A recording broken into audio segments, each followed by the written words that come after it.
नमस्कार दोस्तों, आपका स्वागत है हमारे प्यारे चैनल अम्बेडकर सिंघानिया पे। दोस्तों, अगर आप मेरे चैनल पर नए हैं तो चैनल को सब्सक्राइब जरूर कर लें। तो चलिए आगे न्यूज को देखते हैं। दोस्तों, प्रधानमंत्री मोदी बोले, मेरी मां का अपमान देश की हर मां का अपमान, जनता देगी जवाब। जैसा कि आप सभी लोग जानते हैं दोस्तों, राहुल गांधी वोटर अधिकार यात्रा बिहार में चल रही थी, जिसका समापन सोमवार को हुआ था। और उसी समय प्रधानमंत्री मोदी जी के मां को अपमानजनक बातों से उन्हें ठेस पहुंचाया गया। दोस्तों, जीविका निधि खास सहकारी संघ के शुभारंभ के मौके पर छलका प्रधानमंत्री का दर्द। प्रधानमंत्री नरेंद्र मोदी ने सोमवार को कहा कि बिहार में हाल ही संपन्न हुई कांग्रेस की वोटर अधिकार यात्रा के दौरान उनकी मां को गाली दिए जाने से उन्हें गहरा दुख हुआ है। उन्होंने कहा कि बिहार में कुछ दिनों पहले जो हुआ उनकी मैंने कल्पना भी नहीं की थी। बिहार में राजद कांग्रेस के मंच पर मेरी मां को गालियां दी गई। ये गालियां सिर्फ मेरी मां का अपमान नहीं है, यह देश का मां बहन बेटी का अपमान है। उन्होंने कहा कि इस घटना के लिए राष्ट्रीय जनता दल, राजद एवं कांग्रेस को भी वह भले ही माफ कर दें, लेकिन बिहार के लोगों इन दलों को कभी माफ नहीं करेंगे। भारत की धरती ने मां का अपमान कभी बर्दाश्त नहीं किया है, इसलिए आरजेडी और कांग्रेस को माफी मांगना चाहिए। मोदी ने बिहार के दरभंगे में 27 अगस्त को राहुल गांधी की वोटर अधिकार यात्रा के दौरान मंच से उनकी दिवंगत मां को गाली दिए जाने की घटना से 7वें दिन पहली बार अपनी पीड़ा व्यक्त की और विपक्षी दलों पर निशाना साधा। तो देख सकते दोस्तों, वोटर अधिकार यात्रा सोमवार के दिन प्रधानमंत्री मोदी जी की मां को गालियों देकर बात की गई और उन्हें अपमानजनक बातों से संबोधित किया गया, जो कि बिहार की जनता के लिए और पूरे भारत की जनता के लिए ये अच्छा बात नहीं है। उन्होंने कहा कि उनकी मां को गाली देना उन लोगों के लिए बड़ी बात नहीं है जो भारत माता का अपमान करते हैं, और ऐसे लोगों को दंडित किया जाना चाहिए। उन्होंने कहा, मेरी माँ इस दुनिया में नहीं है, उसका शरीर भी अब नहीं है, वह हम सबको छोड़कर चली गई। मेरी माँ का राजनीतिक से कोई लेना देना नहीं था। उस माँ का क्या गुनाह है जो उसे भद्दी गालियाँ दी गई। पीएम ने बिहार में स्वयं सहायता समूह को जुड़ी महिलाओं के लिए एक नई सहकारी पहल के डिजिटल तरीके से उद्घाटन के मौके पर दिल्ली से एक सभा को संबोधित कर रहे थे।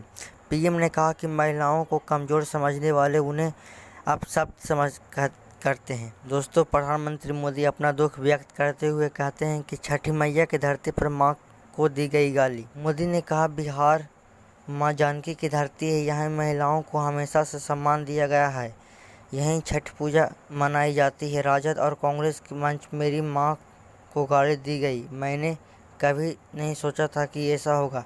यह बिहार की मां बेटियों का अपमान है। राज्य की जनता उन्हें भी कभी माफ़ नहीं करेगी। मैं अपनी मां का बेटा हूं। इस घटना की जितनी पीड़ा मेरे दिल में है, उतनी ही तकलीफ मेरे बिहार के लोगों के दिल में भी है। मैं आपसे आपका दुख साझा कर रहा हूं ताकि मैं इस पीड़ा को झेल पाऊं। तो देख सकते दोस्तों, प्रधानमंत्री मोदी बेहद दुख के साथ बोलते हैं कि बिहार मां जानकी की भूमि है और यहाँ पर छठ पूजा के महापर्व होता है, और कोई नेता मेरी मां को गाली दे दिया, जो कि मैं बर्दाश्त नहीं करूंगा। खासकर बिहार का जनता यह बर्दाश्त नहीं करेगा। एनडीए दलों में महिलाओं मोर्चे पर बिहार बंद कल। प्रधानमंत्री नरेंद्र मोदी की मां को अपशब्द कहने के प्रतिकार में एनडीए के घटक दलों के महिला मोर्चे की ओर से 4 सितंबर को बिहार बंद की घोषणा की गई है। सुबह 7 बजे से दोपहर 12 बजे तक आवश्यक सेवाओं और रेल को छोड़कर एनडीए की महिला मोर्चा की कार्यकर्ता बिहार बंद कराएगी।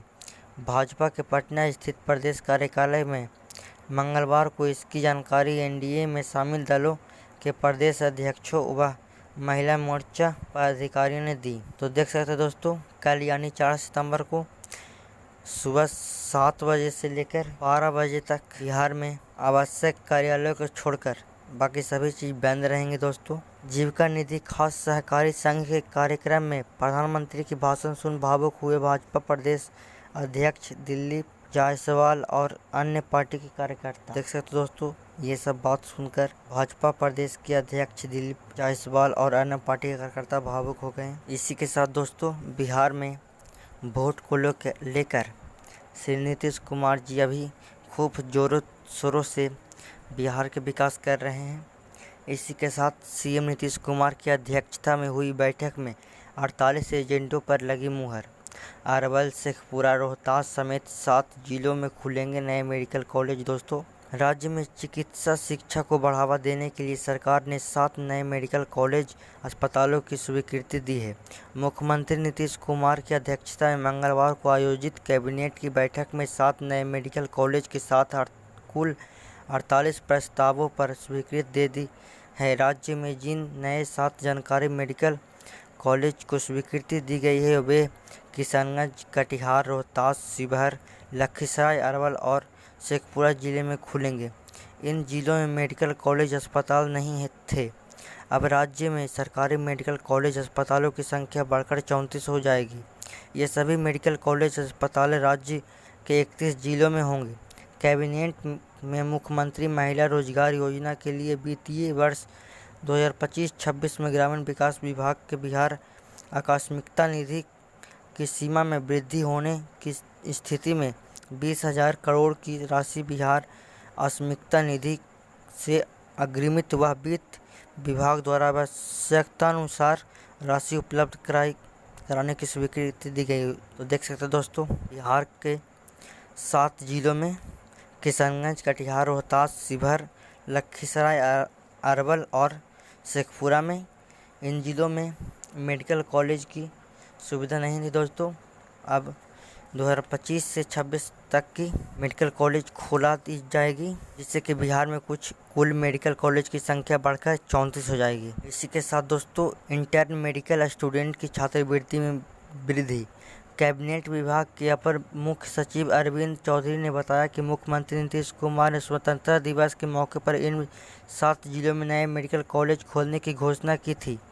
उन्होंने बताया कि राज्य में सभी जिलों में सरकारी मेडिकल कॉलेज की स्थापना की जाएगी, जिससे स्वास्थ्य सुविधाओं के सुदृढ़ीकरण के साथ युवाओं को उच्च शिक्षा और रोजगार मिलेगा। कैबिनेट में राज्य के सरकारी मेडिकल कॉलेज अस्पतालों, डेंटल कॉलेज, आयुर्वेदिक, यूनानी, होम्योपैथिक कॉलेज में इंटर्न को 20,000 रुपये मासिक छात्रवृत्ति को बढ़ाकर 27,000 रुपये प्रति माह कराने की स्वीकृति दे दी है। इसी तरह से फिजियोथेरेपी और ऑक्यूपेशनल थेरेपी के इंटर्न के प्रतिमाह छात्रवृत्ति 15,000 से बढ़ाकर 20,000 रुपये कर दी गई है। तो देख सकते हो दोस्तों, बिहार में छात्रों के लिए छात्रवृत्ति बढ़ा दी गई है। इसी के साथ दोस्तों, पुलिस व अमीन संवर्ग को नया वेतन व पदोन्नति। अपर मुख्य सचिव ने बताया कि आतंकी निरोधक दस्ता में कार्यकर्ता और प्रतिनिधियुक्त पुलिस पदाधिकारी और पुलिस कर्मियों को मूल वेतन का 30% जोखिम भत्ता, अधिकतम 25,000 रुपये, जिस पर महंगाई भत्ता नहीं होगा, की स्वीकृति दी गई है। इस प्रकार से बिहार अमीन संवर्ग के प्रोन्नति के लिए नए वेतन संचालन की स्वीकृति दी गई है।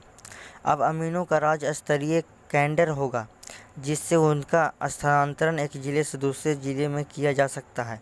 साथ ही पहले उनको प्रोन्नति अवसर नहीं मिलता था, अब उनके लिए प्रोन्नति का प्रबंधन भी करा दिया गया है। अब सीधी बहाली उनकी अमीन के पद पर होगी, जो प्रोन्नति के बाद ग्रेड 1 और ऊपर प्रधान अमीन के रूप में की जाएगी।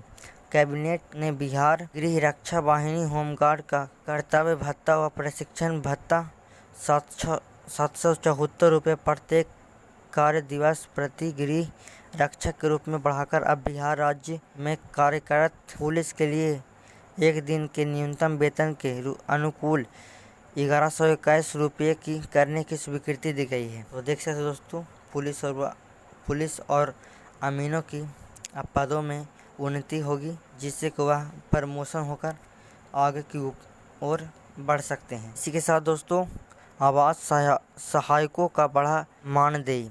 कैबिनेट ने पीएम आवास योजना ग्रामीण के तहत संविदा पर काम करने वाले आवास सहायक व ग्रामीण आवास पर्यवेक्षकों को मानदेय को 1,16,540 से बढ़ाकर 19,675 रुपये मासिक प्रखंड लेखपाल लेख सहायक ग्रामीण आवास का मानदेय 21,183 से 25,229 रुपये ग्रामीण आवास पर्यवेक्षक का मानोदय 26,252 से 30,502 रुपये और राज्य क्रम पदाधिकारी का मानोदय 1,07,220 से 1,16,242 रुपये करने की मंजूरी दी गई है।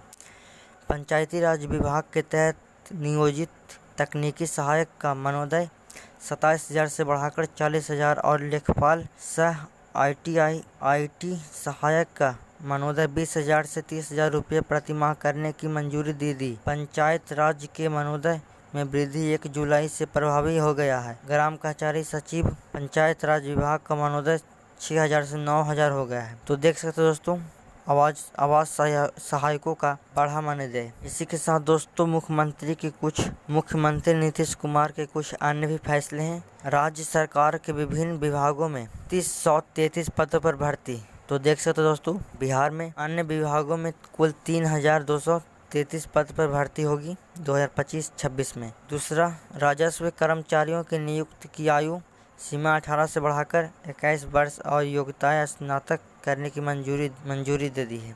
इसी के साथ दोस्तों, राजस्व कर्मचारी की नियुक्ति को बढ़ाकर 18 से 21 वर्ष कर दी गई है। दोस्तों, प्रभु चावला बोलते हैं, पिछले सप्ताह RSS के 100 वर्ष की यात्रा के उपलक्ष्य में नई दिल्ली के विज्ञान भवन में सरसंघचालक मोहन भागवत ने स्पष्ट किया है कि 1925 में स्थापित यह संगठन एक सांस्कृतिक शक्ति है जो दूसरी सदी की यात्रा की तैयार कर रही है।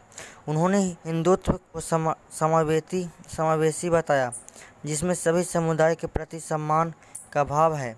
भागवत के विचार सिर्फ RSS के लिए नहीं, भारत के लिए भी महत्वपूर्ण है। अब जब RSS एक सदी की यात्रा पूरी कर दूसरी सदी में प्रवेश कर रहा है, तब इसे अपने समावेशी रुख को बरकरार रखना चाहिए। दोस्तों, देख सकते हैं, प्रभु चावला बोलते हैं, भारतीयता को मजबूती देने के लिए भागवत। कुछ आवाज़ें होती है जो घाव देती है, जबकि कुछ आवाज़ होती है जो मरहम का काम करती है। कुछ लोग बोलते हैं तो आक्रमण हो जाते हैं, जबकि कुछ लोग देश की आत्मा के बारे में बात करने की कोशिश करते हैं। राष्ट्रीय स्वयंसेवक संघ के संघ संचालक मोहन भागवत दूसरी श्रेणी में आते हैं, जिनकी शांत मुस्कुराहट और अस्पष्टवादिता संघ के करीब शताब्दी प्राचीन विशेषताओं स्वयं धरती को से जुड़ता है और भारत की ऐतिहासिक संस्कृति निरंतरता के बारे में बताती है। पिछले सप्ताह RSS के 100 वर्ष की यात्रा के उपलक्ष्य में नई दिल्ली के विज्ञान भवन में अपनी 3 दिवसीय संवाद श्रृंखला में उन्होंने स्पष्ट किया है कि 1925 में डॉक्टर केशव बलीराम हेडगेवार द्वारा स्थापित यह संगठन कोई खास प्रयोग नहीं था, बल्कि यह एक सांस्कृतिक शक्ति है जो दूसरी सदी की अपनी यात्रा की तैयारी कर रही है। संघ के इतिहास में पहली बार इसके प्रमुख ने भाषण, हिंदूवाद, गोपनीयता, जनसंख्या, तकनीकी, जातिगत आरक्षण जैसे मुद्दों पर श्रोताओं के 200 प्रश्नों के उत्तर दिए। उन्होंने कहा कि वह आरक्षण का समर्थन करते हैं। उनके मुताबिक हिंदू वह है जो भारतीयता का विश्वास करता है और जिसकी जड़ भारतीय संस्कृति में है, लेकिन घुसपैठियों को बाहर किया जाना चाहिए। उनके मुताबिक हर क्षेत्रीय भाषा राष्ट्रभाषा है, जबकि विदेशी भाषा थोपना अस्वीकार्य है। RSS के कार्यकाल और शाखाओं के आलोचकों से उन्होंने कहा कि पूर्वाग्रह के बजाय वे खुद वहां जाकर उन्हें कोई राय बनाए। उन्होंने यह भी कहा कि जनसंख्या के मामले में हमारे 3 की नीति उदारवादी और संस्कृति के रूप में सजग नीति है। उनका संदेश स्पष्ट था कि संघ कोई पहेली या रहस्य नहीं है, या तो इसके अंदर आकर खुद देखिए या फिर गढ़े गए विमर्श को त्याग दीजिए। संघ की इस पहले की टाइमिंग बहुत महत्वपूर्ण है। दरअसल राहुल गांधी 2018 में ही संघ पर हमला कर रहे थे। राहुल गांधी लगातार यह आरोप लगाते थे कि RSS भारत के बहुत्ववादी जीवन मूल्यों को अनदेखी कर रहा है। यह हिंदुत्व के अपने वर्चस्ववादी विचार देश पर थोपना चाहता है। भाजपा को नाराज्य फायदा पहुंचा है।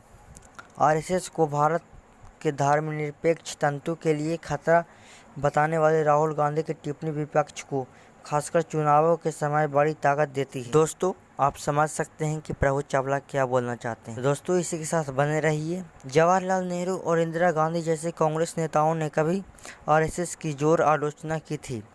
समय के साथ घुल धूलिए हो गई, लेकिन राहुल गांधी के निरंतर हमले ने संघ को सक्रिय और रुझाव रवैया अख्तियार करने के लिए विवश किया। विपक्षी नेताओं को आमंत्रित कर तथा मुस्लिम, ईसाई व बौद्ध अल्पसंख्यक समुदायों को अपने संवाद कार्यक्रम में जोड़कर संघ ने संदेश देने की कोशिश की है कि वह समावेश में विश्वास करता है। संघ की 100 वर्ष की यात्रा को रेखांकित करते इस भव्य आयोजन में लगभग 2000 लोगों की भागीदारी थी, जिनमें अमेरिका, ब्रिटेन, जर्मनी, जापान, सऊदी अरब और संयुक्त अरब अमीरात के भी प्रतिनिधि थे। आयोजन में भाजपा के सहयोगी की स्वाभाविक ही मौजूदगी थी। कुछ कांग्रेस नेता भी मौजूद थे, लेकिन राहुल गांधी की अनुपस्थिति बताई थी। वह संवाद करने की बजाय आरोप लगाने के ज़्यादा आग्रही हैं। दर्शकों तक संघ अंतर्मुखी तथा अपने स्वयंसेवकों को गढ़ने में व्यस्त रहा, लेकिन अब यह विचार के वैश्विक बाजार में खुद को एक वार्ताकार के रूप में पेश कर रहा है। मोहन भागवत द्वारा अपनेपन को संघ का मुख्य सिद्धांत बताया जाना वसुधैव कुटुम्बकम के उदाहरण है। उन्होंने कहा कि हिंदुत्व का विचार संकुचित नहीं बल्कि वैश्विक है। उन्होंने हिंदुत्व को समावेशी बताया, जिसमें सभी समुदायों के प्रति सम्मान का भाव है। इतिहास में हमें बताता है कि स्थापनाएं दबाव में विकसित होती है। जिस तरह अशोक ने करगिल युद्ध के बाद राजकीय शक्ति को नैतिक अधिष्ठान में बदला, उसी तरह संघ खुद को ध्रुवीकरण करने वाले संगठन को बजाय मेल मिलाप और सामंजस्य वाली संस्था के रूप में पेश कर रहा है। आरएसएस द्वारा पंच परिवर्तन का आह्वान, जिसमें सामाजिक समरसता, पारिवारिक जागरण, पर्यावरणीय सजागत, स्व का बोध और नागरिक कर्तव्य, प्राचीन भारतीय धार्मिक ढांचा का बोध कराते हैं। पर्यावरणीय सजागत के तहत मौजूदा संकट की सिर्फ प्रौद्योगिकी चुनौती के रूप में नहीं देखा जा रहा है, बल्कि यह एक धार्मिक जिम्मेदारी है। अमेरिकी टैरिफ के मामले में अपने किसानों के हितों की रक्षा सिर्फ राजनीतिक मुद्दा नहीं है, बल्कि यह स्वायत्तत्व से जुड़ा है, जिसमें विदेशी विचारों का व्यापक के सामान्य आत्मसमर्पण करने की मानहानि है। तमाम दार्शनिक आह्वानों के बावजूद आरएसएस को उसके धर्मनिरपेक्ष शत्रुता की गहन जांच से गुजरना पड़ता है। राहुल गांधी समेत दूसरे आलोचक इस ऐसा कट्टर राष्ट्रवादी भारतीय संगठन बताते हैं जो अपने अखंड सांस्कृतिक एजेंडों को मूर्ति रूप में के लिए अल्पसंख्यक समुदाय को हाशिए पर रखता है। भागवत के विचार सिर्फ आरएसएस के लिए नहीं बल्कि भारत के लिए भी महत्वपूर्ण है। अगर पहली सदी में संघ का जोर एकत्रीकरण और नियंत्रण पर था, तो दूसरी सदी में शायद वह व्याख्या और संवाद पर जोर दें। अब जब आरएसएस एक सदी की यात्रा पूरी कर दूसरी सदी में प्रवेश कर रहा है, तब इसे अपने समावेशी रूप को बरकरार रखना चाहिए और यह सुनिश्चित कराना चाहिए कि अल्पसंख्यक आवाज़ों को न सिर्फ आमंत्रित किया जाएगा बल्कि उन्हें सुना भी जाएगा। इस जाति और क्षेत्रवाद जैसे आंतरिक मुद्दों पर बात करनी चाहिए और अपनी सच्ची अखिल भारतीय छवि बनानी चाहिए। डिजिटल प्लेटफॉर्म का इस्तेमाल कर यह संगठन युवा पीढ़ी तक अपनी बात पहुंचा सकता है, गलत सूचनाओं का मुकाबला कर सकता है और अपनेपन के नज़रिए को विस्तार दे सकता है। जब मोहन भागवत ने आलोचकों के संघ की शाखाओं तथा कार्यकालों में आने का आह्वान किया तो संदेश साफ था, हम भारत हैं और कुछ छिपाते नहीं। इसका पता तो कभी चलेगा जब बस्तर का एक ग्रामीण, अलीगढ़ का एक छात्र और चेन्नई का एक कामगार आपस में भाईचारा निभाते दिखाई देगा।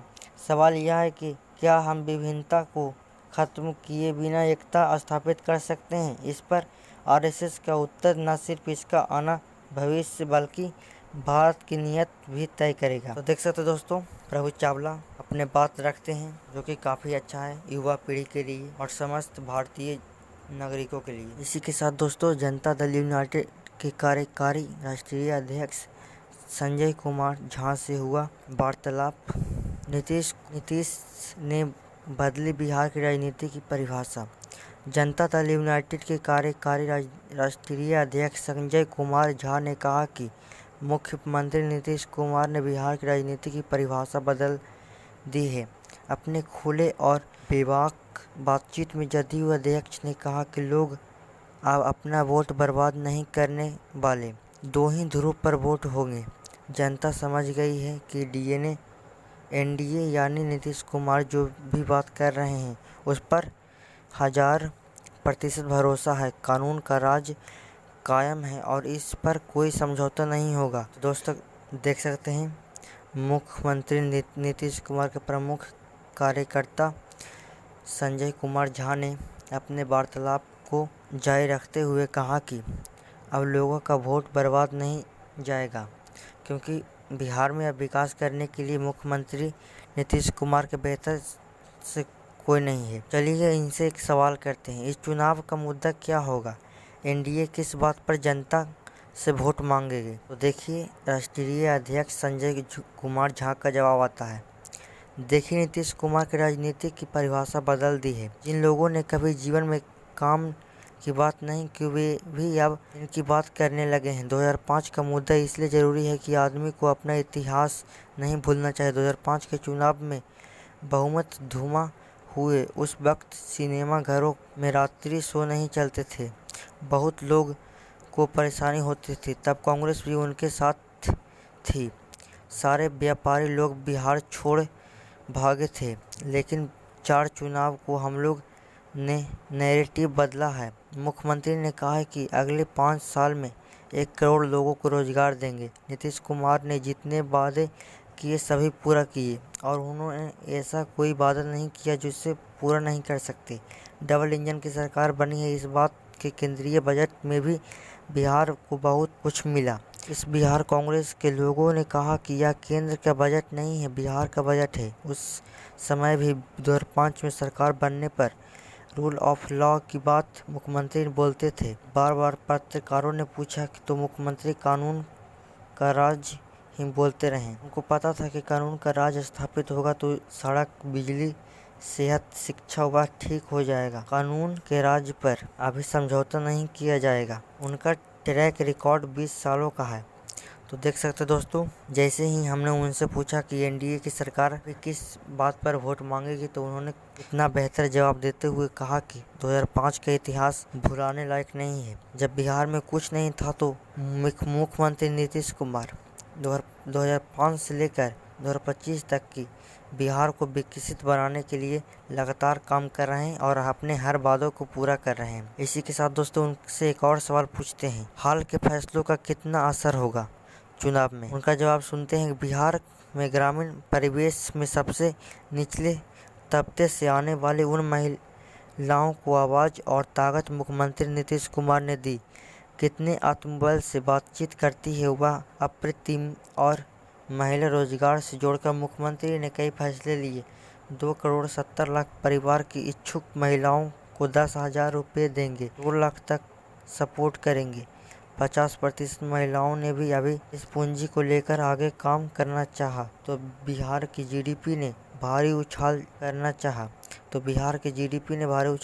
करना जाएगा। यह सारा फैसला गेम चेंजर होगा। 5 साल में जो काम किया है उसी को लेकर हम चुनाव में जाएंगे और आगे क्या करेंगे सबको बताएंगे। मखाना बोर्ड का मतलब है कि पूरे उत्तरी बिहार की अर्थव्यवस्था का दायरा बदल जाएगा। पैकेजिंग, निवेश आदि बड़े पैमाने पर आएंगे। आने वाले समय में बड़ी बड़ी कंपनियां मखाना को लेकर मिथिला क्षेत्र में निवेश करने आ रही है। मखाना बोर्ड से बड़ा लाभ होगा। चलिए दोस्तों, उनसे एक और सवाल पूछते हैं, टिकट बंटवारे को लेकर क्या एनडीए में कोई विवाद की स्थिति है? बोलते हैं कि भाजपा जदयू में कोई विवाद नहीं है। लोकसभा में भी जिस हिसाब से हम लोग लड़े, टिकट के लिए कोई विवाद नहीं हुआ। इतना कोहेसिव अलायंस था कि सभी ने एक दूसरे की सीटों पर जाकर प्रचार किया। 4 उपचार हुए, इनमें से 3 सीट हमारी नहीं थी। एक सीट ऐसी थी जिसमें 30 लोगों से हम नहीं जीते थे। पूरा अलंसक एकजुट होकर काम किया और हम जीते। आज तक एनडीए का विधानसभा सम्मेलन नहीं हुआ। विधानसभा में पांचों दल के नेता जा रहे हैं, कार्यक्रम कर रहे हैं। जमीन पर पांचों दल का अलायंस मजबूत है, कहीं कोई विवाद नहीं है। चुनाव में सभी पार्टी की इच्छा होती है कि वे अधिक सीट पर लड़े। यह गलत नहीं होगा कि आखिर में सभी को पता है कि हमारा क्या स्टेट है सुलझ जाएगा। क्या मिथिलांचल में कभी कांग्रेस मजबूत थी? वोटर अधिकार यात्रा से उसे क्या लाभ मिलता दिखता है? उनका जवाब सुनिए। हमको कांग्रेस का कोई वजूद नहीं दिखा। कांग्रेस ने बिहार के साथ बहुत मजाक किया है। फ्रेड इंक्वाइजेशन से लेकर अब तक की कांग्रेस ने बिहार के साथ धोखा किया है। जंगल राज में कांग्रेस भी सहयोगी थी। मिथिला के लोगों का पलायन 20 साल से पहले हुआ। इन 20 सालों में मिथिला में जो काम हुआ अटल जी के काल में, मोदी जी के समय, नीतीश कुमार के समय में हुआ। दरभंगा में एम्स, एयरपोर्ट, कोसी का पुल, 4 लेन कनेक्टिविटी, पश्चिमी कोसी नहर सहित कई काम हुए।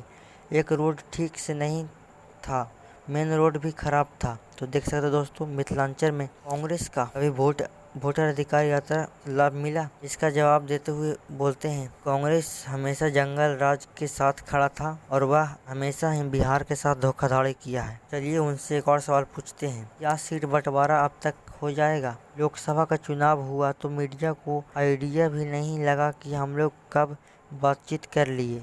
आपको कैसा लगा कि बातचीत नहीं हो रही? जब हम लोग बैठेंगे तो सब लोग सामने आकर औपचारिक रूप से जानकारी देंगे। इसी के साथ दोस्तों एक प्रशांत किशोर के लेकर एक सवाल पूछते हैं, क्या प्रशांत किशोर एक्टिव हैं? इसका कितना असर होगा चुनाव पर? उनका जवाब सुन लीजिए। मुझे लगता है कि चुनाव आते आते 2 पल पर ही वोट होगा।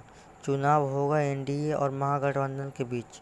मुझे लगता है कि कोई भी वोटर अपना वोट बर्बाद नहीं करेगा। इसका कहने का सीधा अर्थ है दोस्तों, वोटर बर्बाद नहीं करने का अर्थ है कि वोट नीतीश कुमार जी को ही पड़ेगा। क्या एसआईआर को लेकर राहुल गांधी और तेजस्वी यादव ने वाम दलों के साथ यात्रा की है? इसका कितना असर होगा? उनका जवाब सुन लीजिए। मुझे समझ नहीं आता कि ये लोग एजेंडा कैसे तय कर लेते हैं। बिहार में रोजगार, कानून, सड़क का इतना सारा काम हुआ। पूरे बिहार में कोई एसआईआर का मुद्दा नहीं देख रहा। पार्टी की ओर से पूछा गया कि कोई मुद्दा है तो बताइए, हम लोग भी चुनाव आयोग से बात करेंगे। प्रदेश अध्यक्ष लगातार बात करते रहे, हम लोग को कोई मुद्दा नहीं दिखा। राहुल गांधी की भाषा देखिए, यह बोलना कि हाइड्रोजन बम आ रहा है, इतना छिल्ला कर दिया राजनीति को। बिहार के लोग बहुत सपोर्ट हैं, स्मार्ट हैं। वोट चोरी हो गई, शर्म आनी चाहिए। क्या भाषा बोल रहे हैं? इसी बिहार में वोट लूटा जाता था,